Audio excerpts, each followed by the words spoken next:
So, Suran, you are the host now, okay? Okay. Good session. Thank you, Claudia.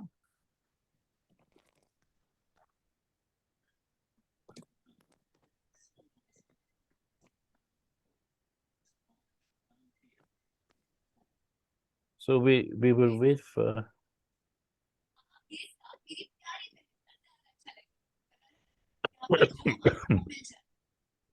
2 more minutes and then we will start.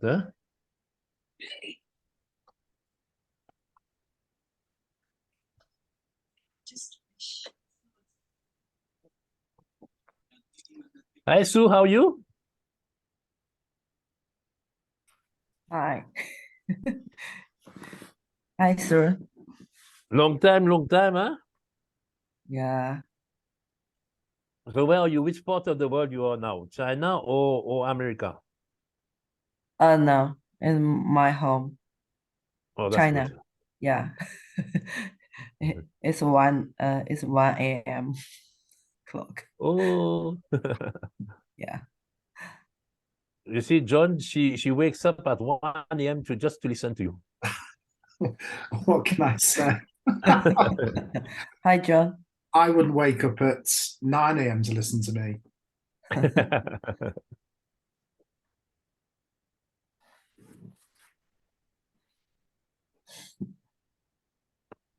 So 1 minute more, John, and then we will start. The rest will join in as we go along.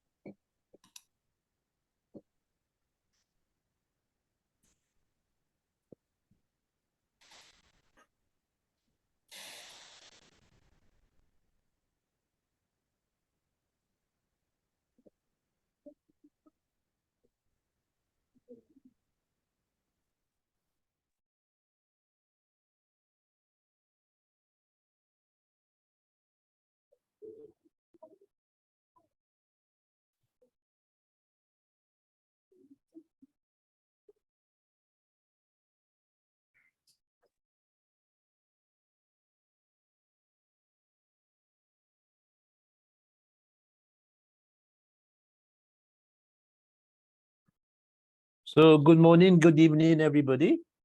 Today, we have the privilege to have John Mason, who is, we all know him by now.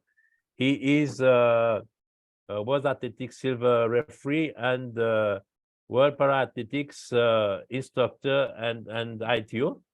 He is also a legal person. He is the president of the jury of appeal in all major competitions for World Para-Athletics. He also is in charge of the maintenance of the rules for World Para. So today we have a great opportunity to have him with us today because he is basically the right person to talk about referees, protests, and appeal. And so without further delay, let's immediately give the mic to John for him to start his presentation. And of course, this is the last video of this series, and we will be having a rounding up in 2 hours' time. So, John, all yours.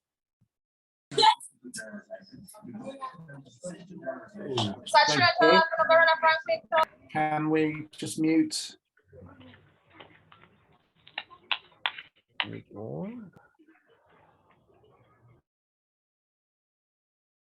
Now, John. John, you can unmute.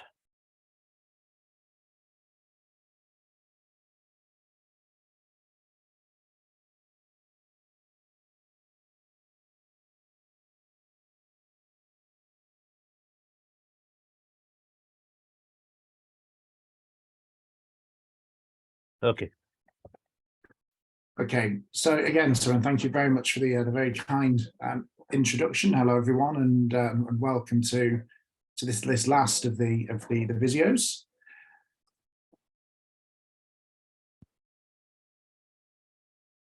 So again, some guidelines that have been the same throughout. We can keep microphones on mute. If you ask any questions in the chat, Søren, I think he will be keeping an eye on those, and I'll try and keep an eye on them as well as we go. At the end of the session, we certainly will, I think, have plenty of time at the end of this session. We can address any questions that anybody has.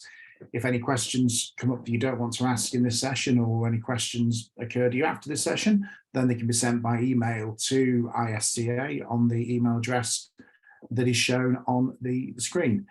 And as with all of the other sessions that have been held, this one is being recorded and will be available on the ISCA YouTube channel very, very soon. So again, just a few thanks on this, some very general thanks, but also some specific thanks for this session. So I think, as I said in my last session, I know that a lot of the other presenters feel the same. Huge thanks need to go to ISCA for putting on these very comprehensive sets of videos at very short notice to help everyone with the silver exam next month. The amount of work that Søren and the team have put in is absolutely amazing. Big thanks also to ADC Atletismo Sudamericano, who have been very supportive, especially with the Zoom platform. So thank you to them. And Claudia, I think, has attended most of the videos, being our mistress of ceremonies without compare. She's judging at the moment. She's at an event, so isn't here for this session, but huge thanks to her. Specifically for this session, I'd like to thank Loreto Perez, World Athletics Gold referee, who has put together this presentation that was presented initially in Spanish, then in French, and I will now present it in English.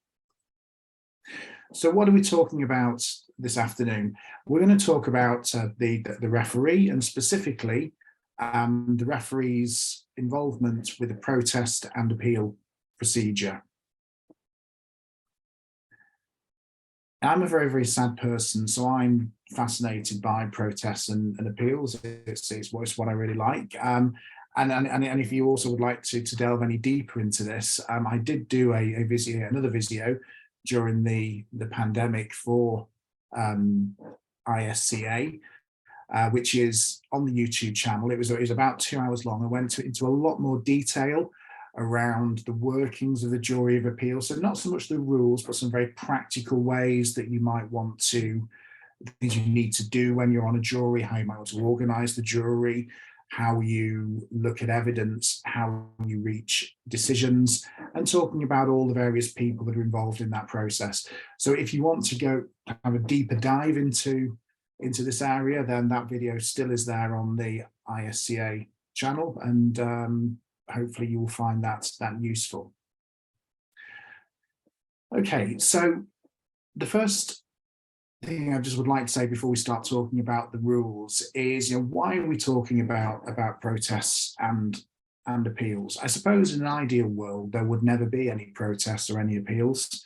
In an ideal world, referees would always, and judges would make perfect decisions. In a perfect world, athletes would always agree with the decisions that have been made by judges and referees. In a perfect world, there would be no disagreement as to the interpretation of rules. Unfortunately, we don't live in a perfect world, and these things happen regularly. Mistakes do happen on the field of play. Judges, even referees, sometimes make mistakes. Sometimes the point of view a referee or a judge may have is not perfect, and very often two people will see the same words on the same page, the same rule. They will view it and interpret it differently. That is why we need a process which will enable us to reach a definitive decision, which, whilst not making everyone happy, because very rarely when you deal with protests and appeals will everyone be happy, but at least if it's a thorough, transparent and fair process, that all of the parties will hopefully be accepting that the decision has been the right one for the competition and for the athletes. So that's why we're doing it. That's why we have it. Okay, so looking specifically at the rules. So we talk about referees, and as prospective World Athletics silver referees, this is something we'll be very involved with. So in most certainly major competitions, one or more referees will be appointed for the core room referee. Running and race walking events, I would probably describe that referee as the track referee, even though race walking events are sometimes outside, but there'll be a track referee. Field events, so field event referee, there'll be more than one field referee generally. We generally try to have one referee on each of the field events that's taking place. And often on long throws, there may be a second referee who won't be acting as a referee, but will be acting as effectively an ITO in the landing area on long throws. There will often be a combined events referee where we've got combined events, and a running and race walking events outside the stadium referee. So I'll describe that as the out of stadium referee. In addition to those referees, there may be one or more video referees, and very often we will see two video referees, one monitoring the track, one monitoring the field. And generally, especially in major competition, we will see a referee appointed to oversee specifically the start of events, so that is the start referee. So what is a referee there to do? What is the referee's job? Well, the referee primarily is there to ensure that the rules and regulations, so that is the rules and regulations as per the rule book, and any of the regulations for particular competitions are observed. Individual competitions will have their own rules and regulations. I think probably the best example I can give you of that is in the Diamond League, where often there are different rules, especially around field events, that apply specifically to those events. The referee is there to decide and to rule on any protest or any objection to the conduct of the competition, and will decide upon any matters which arise during the competition. So on the field of play, it is the referee that makes the final decision on the field of play. There is a process that may follow afterwards, which we'll talk about. So that the competition, that runs all the way from the warm-up area, where the athletes will be warming up before going into the call room, through the call room, during the competition, and then after the competition, after the athletes have exited the field of play, they've gone through the mix zone, they've gone through post-event control, and if they've been fortunate enough to win medals, they've attended at their victory ceremony. That all of that time is under the control and jurisdiction of the applicable referee. The referee will also make any decisions that are required where there might be some circumstances that the rules haven't foreseen, and that does happen. The rules, unfortunately, don't cover every eventuality that may occur, and in those circumstances, the referee will you would certainly be working very closely and liaising closely with the technical delegates of the event. So that's what the referee does do. Right? What does the referee not do? Well, I think very importantly, the referee doesn't act as a judge or umpire, though they may take action or a decision based on the rules according to their own observations, and if required, can overrule the decision of a judge. Okay, so for me, the key here is that a referee is there to you are not there to judge the competition. The local judges are there to judge the competition, and they should be left to do that.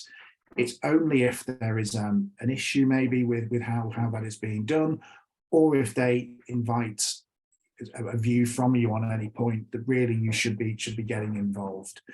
Again, to give you a good example that I've seen regularly, and I think if you're in my last the session that I did on the throws, I mentioned about positioning of the referee.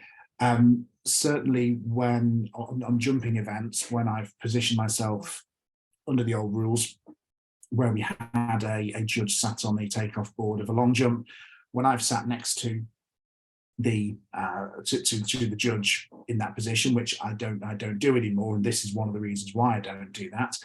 It was very noticeable that in certain competitions, an athlete would take off. It might be a close call, and then rather than putting up a flag, the judge on the board would turn to me for me to make the decision.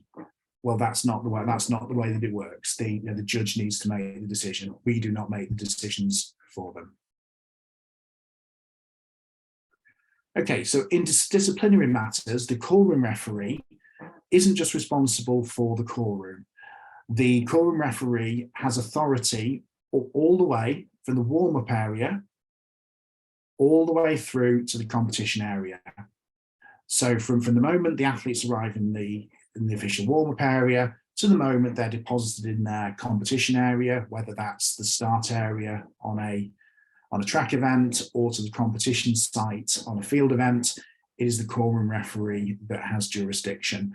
So if there is any issue on the warm-up track, so any disciplinary issue on the warm-up track, then it is the callroom referee who will address that.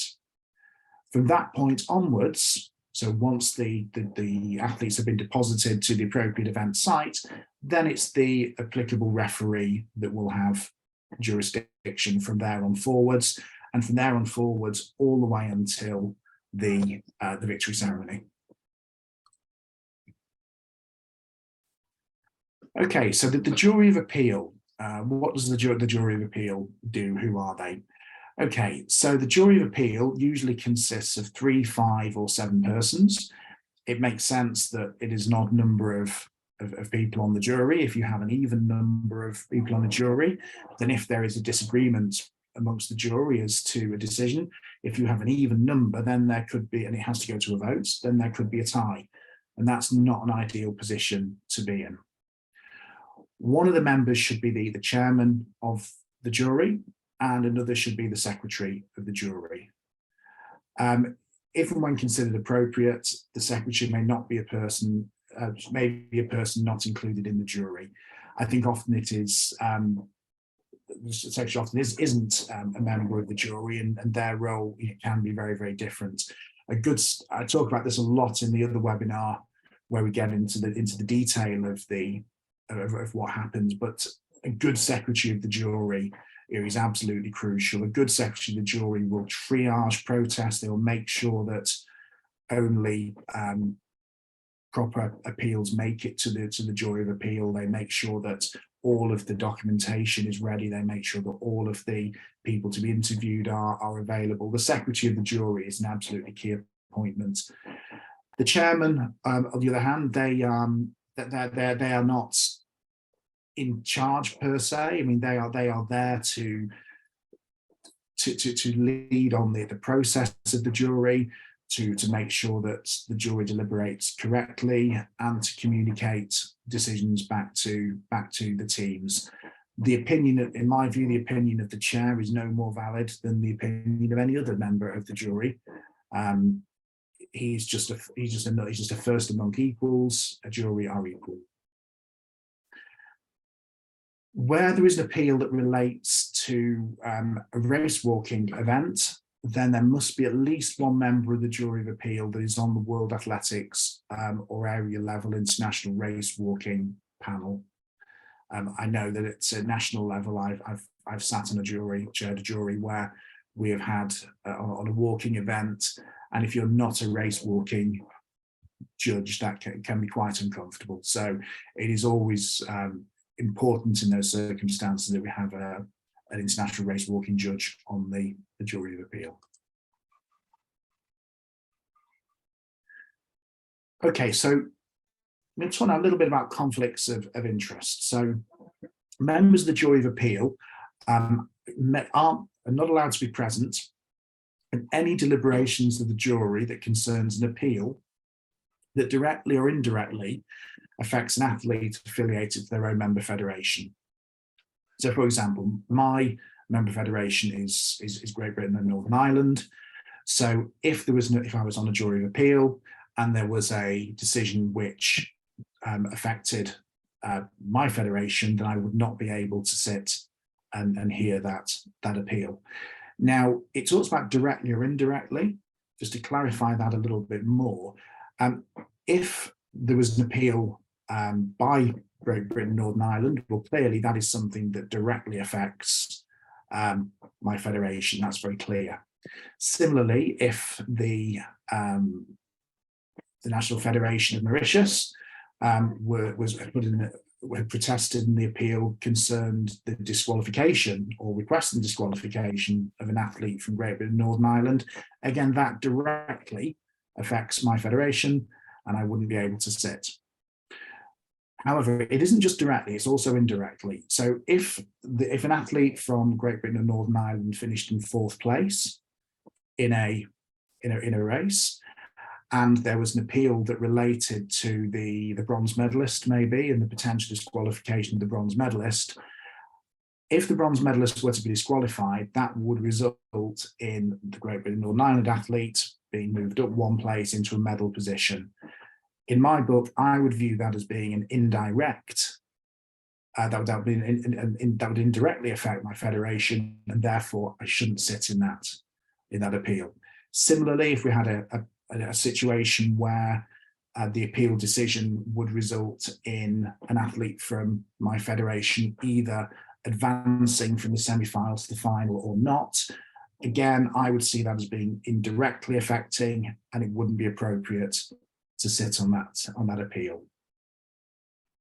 So in those circumstances, the chair of the jury can ask any member that is affected by that, and there may be more than one, to remove themselves from the jury if the jury member hasn't already done so. You would like to think that in this circumstance, the jury member would recuse themselves immediately without having to be asked to step out. And in those circumstances, the council or the relevant governing body will appoint 1 or more alternate jury members to take the place of the jury member who's not able to participate in the appeal. And if it's the chair of the jury that's had to step out, then one of the other jury members would be invited to take the chair for that appeal. Okay, so when can protests and appeals be made? Well, protests, and we'll see in a minute the types of protests which can come before and during. Protests can be made before the competition. They can also be made during the competition, and they can be made after an event, depending on the circumstances. Appeals, again, there are some appeals that can be made before the competition. We'll come to the specific example in a minute. But also, again, appeals can be made during the competition or after an event. I would suggest that with appeals, they are a lot more common after an event than during. But technically, it could be during. So protests. Protests need to be made immediately in the event of a false start. And again, we'll look at some more detail about this in a minute. And immediately after a trial has been judged as a failure. Very, very helpful in field events if protests are made immediately. Good practice means that hopefully we'll always make sure that we have measurements of any potentially protested fouls, and that we've retained all the evidence we need in the event that there is a protest on a foul trial. But if an athlete protests immediately, then the referee, the chief judge, the team can make absolutely certain that we have all the information that is going to be needed to see us through this process. And the protest can also be made within 30 minutes of the official announcement of the results. Now, what constitutes the official announcement of the results is an interesting point now, and one we need to be a little bit careful of in the 21st century. Wind the clock back a few years, I think it was very simple, and the official announcement of the results was the time that the piece of paper was posted outside TIC, official result, and would usually have a time written on it to know what that time was.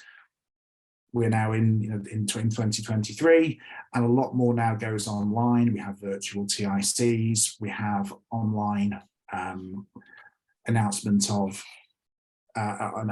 results. So it needs to be made clear to the teams, that if there is more than one way that results are being published, which is the one that is going to trigger this 30-minute period. But the rule is 30 minutes from official announcement of the results. Appeals, again, they need to be made within 30 minutes. And there are 2 circumstances here. It can be 30 minutes after the official announcement of an amended result. So if a team protests to the referee accepts that protest, reverses their previous decision and amends the result, then as soon as that amended result is published, the 30-minute clock starts running for the appeal to be made. If a protest made to a referee and they decide not to change their decision and the decision stands, then they will communicate that back to the team making the protest and to other interested parties.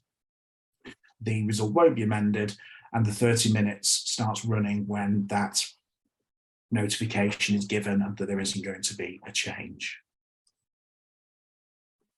Okay, so that's when athletes and teams can protest and appeal, but how do they do it? Okay, well, protests, I mean, they can be made orally.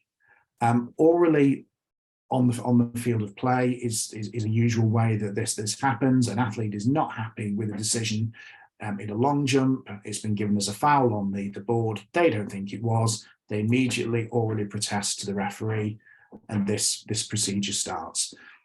Now, an oral protest can be made by the athlete themselves, or it can be made by someone else acting on their behalf, or by an official representative of the team. It could be that the athlete maybe doesn't speak English. That said, though, it is very interesting that a lot of athletes, I think you're quite rightly, they do know the word protest, and they know to use that word if they're not happy with the decision, because that word is understandable and it sets something running. So they may not be able to explain why they want to protest and what the protest is about, and they may need somebody to help them with that. But to be able to use the word protest, that makes it clear that there is a protest and the procedure can start. A protest can only come in from an athlete or a team that's competing in the same round of the event that the protest relates to, or if it's a team competition, such as, for example, the European Team Championships, in a competition where there is a team's point score being conducted. So to take two examples here, if an athlete was competing in a 100 meters championship, I'll take the example here, sorry, and I'm going to pick on Mauritius again. Maybe there was an athlete from Mauritius who ran in the initial first round of the 100 meters. They didn't qualify for the semi-final of the event. They would not be able to put a protest in about something that happened in the semi-final because they're not competing in that same round. With the team point score competition, it could be that if there are more than 8 teams in the event, that maybe there are 200 meters races being run, an A race and a B race, with the results being brought together to make a master result. And it could be if Great Britain were running in race 1 and I don't know, France were running in race 2, that Great Britain may want to protest against something that happened with France in race 2. But because that's a team points competition, that would be permitted. Because although it's different races, there are team points at stake here. So appeals need to be in writing and accompanied by deposits of $100 or equivalent. Under World Paralympics rules, it's a different sum in euro. It's more expensive. And again, the appeal has to be given by the athlete, someone acting on their behalf, and again, only if they're competing in the same round or if there's a team point score competition happening. And that appeal generally will go via TIC. And the protest, an oral protest will generally go to the referee, but also it can go via TIC as well. So here we have an example of, this is an appeal form that would be filled out and lodged with TIC after a protest has been dismissed. So it has all the relevant information. Sorry, Søren, can you just mute? Someone not on mute there, would you mind? So this has all the relevant information. The jury of appeal are going to need to hear the appeal. So details of who's involved, the reason for the appeal, what the athlete or the team is unhappy about, And also, very importantly, what they're actually asking for. What is it that the athlete or the team wants? Do they want another athlete disqualifying? Do they want their athlete to be advanced to the next round of an event? Do they want the entire event to be rerun? Useful for the jury to know what actually the team is asking for. So that's the top half. The second part is the practical element, the logistics for TIC. So we'll have the timings that things were received. So to check everything was within the requisite time. The appeal fee, has it been paid and received? So all the timings here go on the TIC part. There's an interesting point on the appeal fee, so the $100 US. If an appeal is successful, then that $100 will be returned to the athlete or the team. If it's not successful, then it will be forfeit, and it will go to World Athletics, World Para-Athletics, whichever federation under whom auspices the competition is being conducted. And the final part here is the decision of the jury of appeal. Here will be a very, very brief explanation of what the decision of the jury is and why they have made it, and whether or not the jury feels that the appeal fee should be returned or not.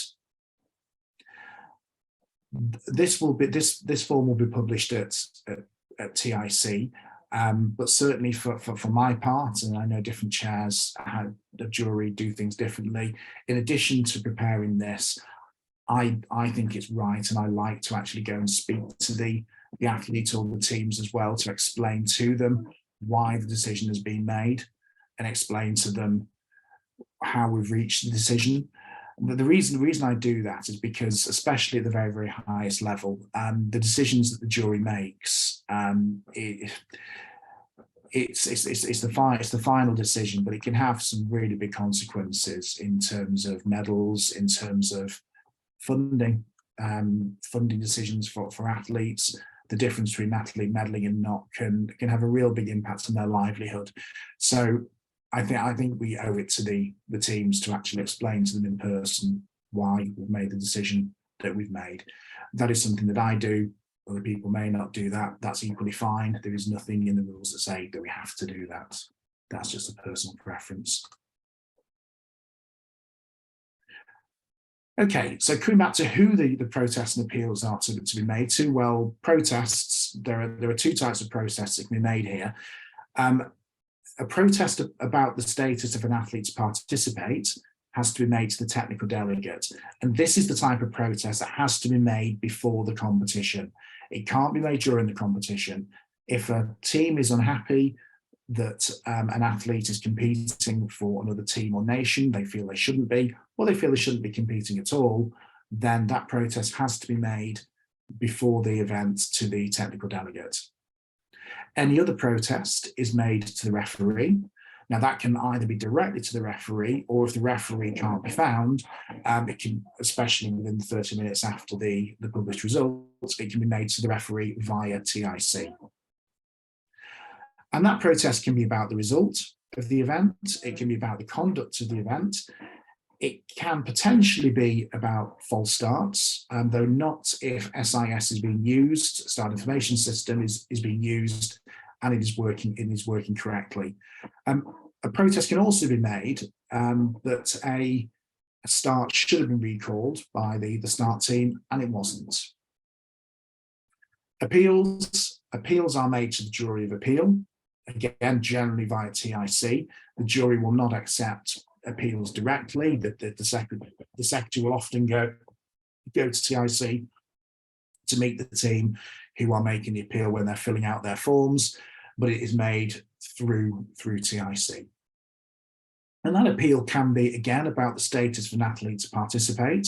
If there has been a protest, the technical delegate and it's gone to appeal, and also the jury of appeal have the jurisdiction to look at the decisions of referees and any protests that have gone to referees. Okay, so what evidence can be looked at? Well, for both protests and appeals, I think it's all available evidence. and this is key. So any evidence that we've got, which can be a film, it can be a picture. Now this can be the official LOC produced recording, so it can be the feeds that are going into the video room. That's usually the place that you would start. What the video referee is seeing in big events. Well, certainly the referee will go and look at that if there's a protest, and the jury will certainly go and look at that if there are appeals. But not just that. It could be that that the team can have got some. The team have got some evidence and video which will be useful, and you can absolutely look at that. But it's not just limited to that either. There was certainly an event that I was at, and I think Søren may also have been on this jury as well. It was a power event as it happened. In fact, I think it may well have been either the Paralympics or the Dubai World Championships.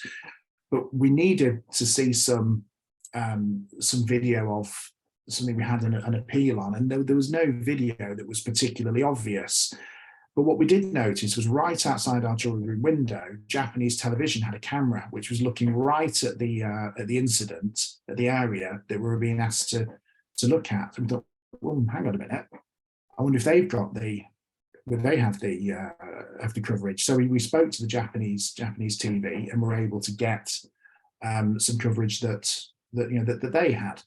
So this evidence can come from anywhere. We want to have the best evidence we can to make the best decision possible. Other evidence could be if there is a protest on a long jump takeoff, and if there is plasticine there won't always be now under the new rule.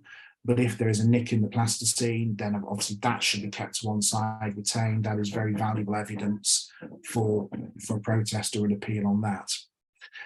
And in addition, both the referee should consult all relevant persons. So the track referee should be speaking to their umpires to see what they have seen.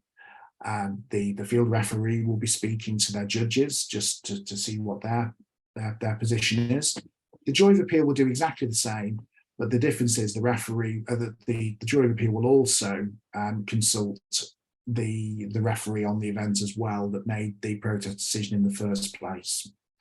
The other key person here that really ought to be always consulted, especially at the major competitions, is the video referee.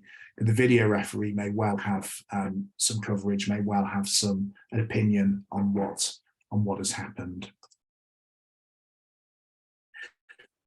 Okay, so I mentioned a minute ago that a protest against an athlete's status to participate has to be made before the competition. It's made to the technical delegate. There is a right of appeal to the jury if the team are not happy, or the protesting team are not happy with the decision of the technical delegate. It might well be that depending on when the protest is made before the competition, it might not be able to be resolved immediately. It may need to be taken away to be looked at by World Athletics, World Para Athletics, whichever body it is. And in those circumstances, an athlete can be permitted to compete under protest until the matter can be settled. Okay, so protests on the start line. So they will need to be made. They are often made immediately and will be made to the start referee. If there isn't a start referee, then the track referee will take jurisdiction. And again, when I talk about track referee, that does include race walks if they're in the stadium. If there is any doubt about the validity of a start, then an athlete can be allowed to compete under protest.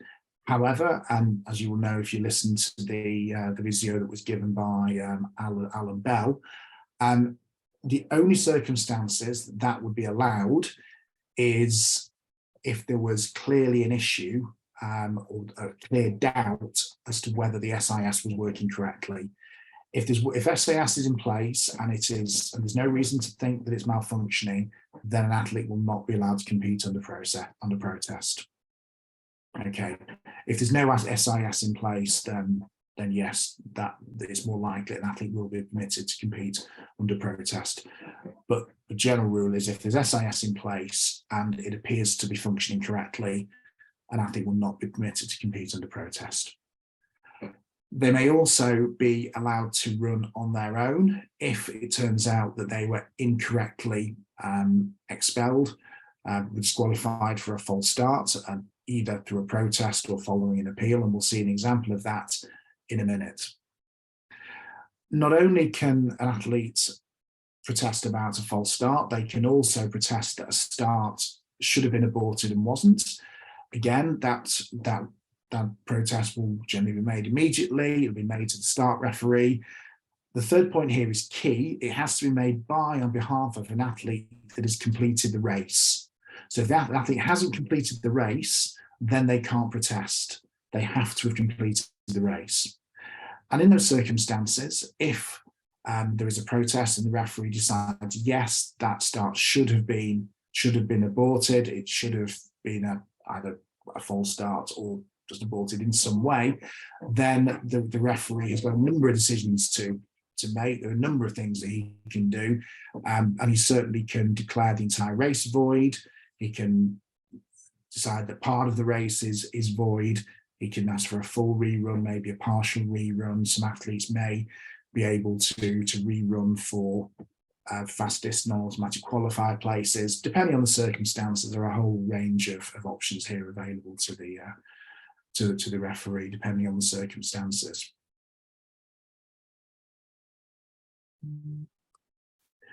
Okay, so here is the example of an athlete being allowed to run on his own that I touched on before. And again, this was very well explained in the start video that we had. So this was at the European Indoor Championships in Istanbul, what, three or 4 weeks ago. So this was a Swiss athlete who was initially disqualified from his heat, protested, his protest was accepted, and he was allowed to run on his own at the end of the session for a fastest non-automatic qualifier place. Unfortunately, as it happened, he then was actually disqualified for disturbing the start. He had 2 yellow cards, which made it a red card. So unfortunately, he didn't advance any further. But there's an example of an athlete being allowed to run on his own after he had been initially disqualified. And here is the official communication from the technical delegates that confirmed that. Okay, so protests in field events, again, often they will be made immediately, though they can be made within 30 minutes of the publication of the results. And the second point is important, that if there's any doubt, we need to measure the trial. If we don't measure the trial, we lose the mark, then we have a real problem, because if we don't measure, then the only thing that can be done is to give the athlete a replacement trial, which is not ideal. So we always need to be very careful in raking the sand or removing the spike from a throwing event to make sure that we don't need to measure it for protest purposes.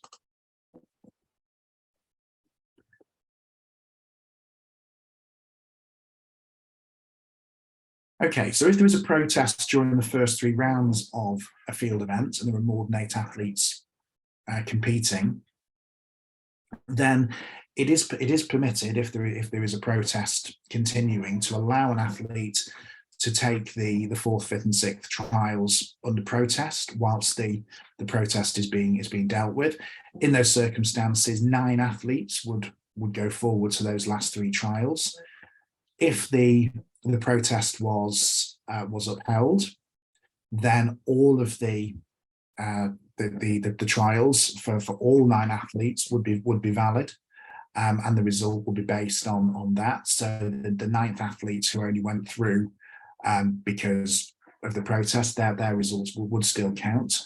However, if the protest is and potentially appeal is dismissed, then the trials of the athletes that took the last 3 trials under protest will be taken out of the results and will not be counted when we're deciding on the final results.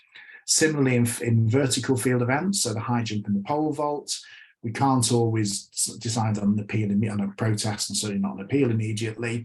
So the event may need to continue, and an athlete may be allowed to continue in the competition to higher heights under protest until the protest or appeal is dealt with. And again, if their protest is dismissed, then all of the trials that they took under protest will be ignored for the purposes of the final results. So this point at the end of the slide is important. We talk here about preserving the rights of all concerned. You know, this to me is absolutely key, because this doesn't involve referees, this doesn't involve juries of appeal. Preserving the rights of all concerned, this relates to everybody. As judges, regardless of what we're doing, whether we're leveling a pit, whether we are spiking a discus, we are all responsible for preserving the rights of all concerned. If I'm raking a sandpit and I can see that there is potentially a bit of a disagreement about whether or not something was a foul, I have a choice to make. I can immediately rake the sand and take away the landing point, or I can just wait just a minute, just to see how that's going to work out. If I rake that point away, then we've got a real problem for the protest. So everybody has got a responsibility to preserve the rights of all concerned, regardless of the role that you've got in the event.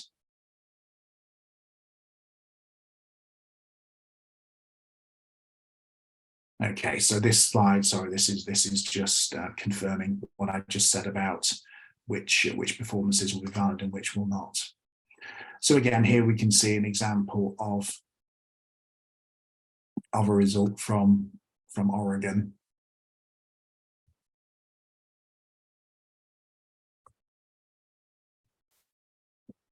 Okay, now reconsiderations.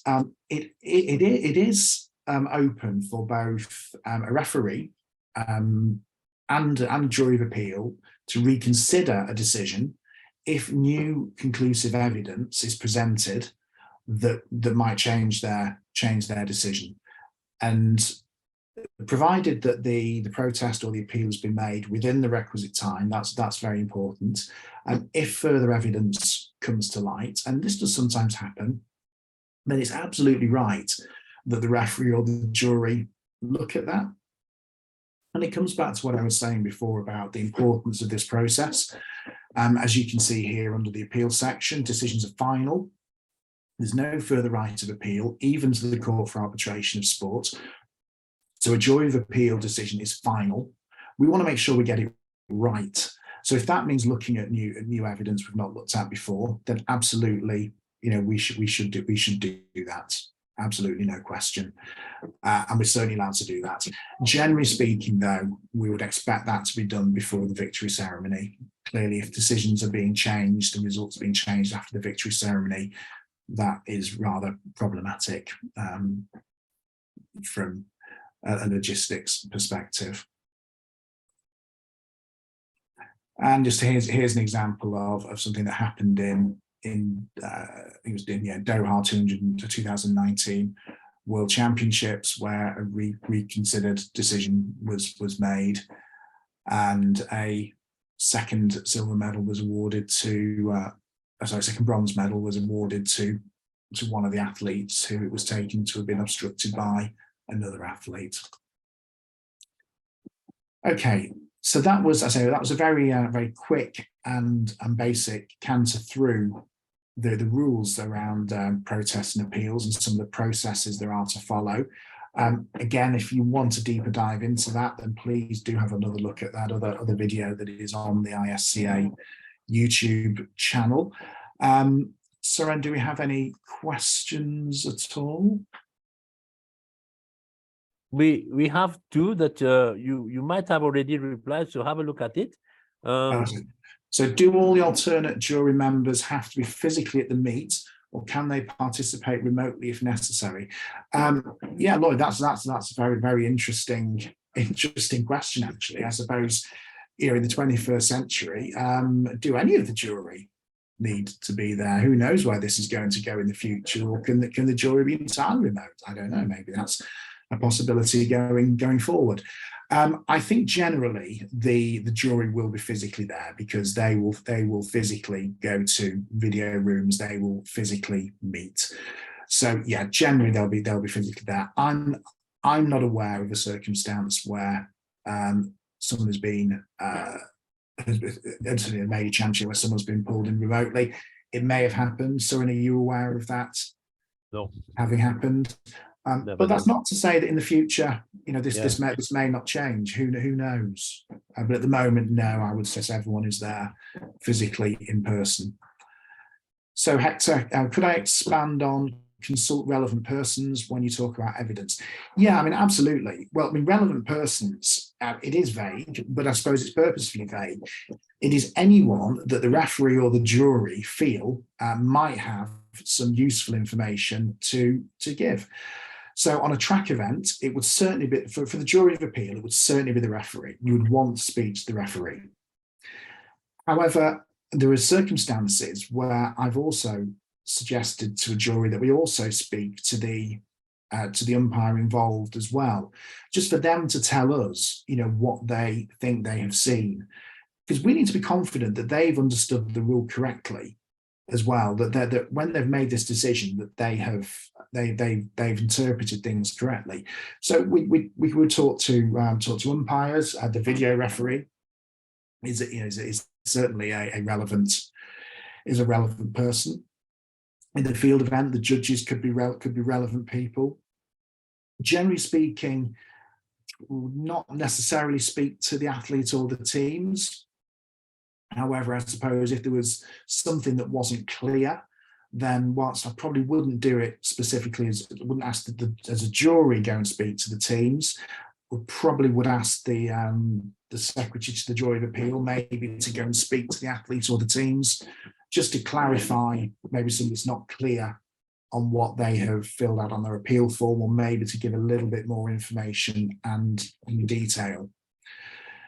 So yeah, it is non-specific relevant persons, but it will be different on a case-by-case basis.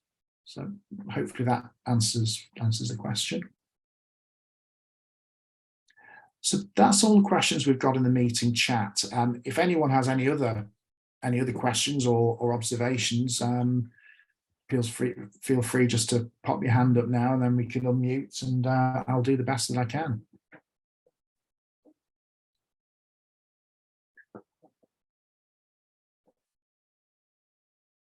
Sorry, John. This is Clarice from Portugal. Hello. Hello, John. Can you please put the link which you show in your first slide here on the chat for us to? Yeah, I can. If you go onto YouTube and you type in "Jury of Appeal: The Last Resort," it will bring it up. Okay. Well, it certainly was on there this morning, so I'm hoping it's still there. Yeah, as I say, that one will not be quite so useful, I think, for the exam, because it doesn't talk about the rules, but certainly the practicality of this whole process, it talks in a lot more detail about that, and you may find it interesting or useful. Okay, thank you.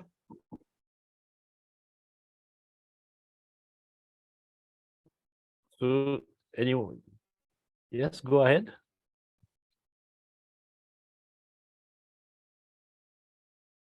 Cosmo? Oh, thank you. John, thanks for the wonderful presentation. Just quick question. I see you mentioned in terms of conflict of interest, where members of the jury would be required to excuse themselves in decisions that would affect their member federation. Yeah. Is that the same requirement for the referees also? Is a referee required to excuse himself if a decision is to be made that would affect his member federation? No, it's not. It's not the same position with a referee. It would be unworkable to do that, because I mean, let's take like me, for example, being British.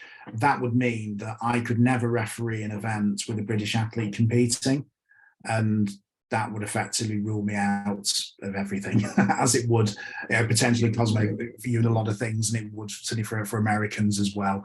No, I think it's different for the jury, because the jury is the it's the final decision. So it's, yeah, it is different for the jury.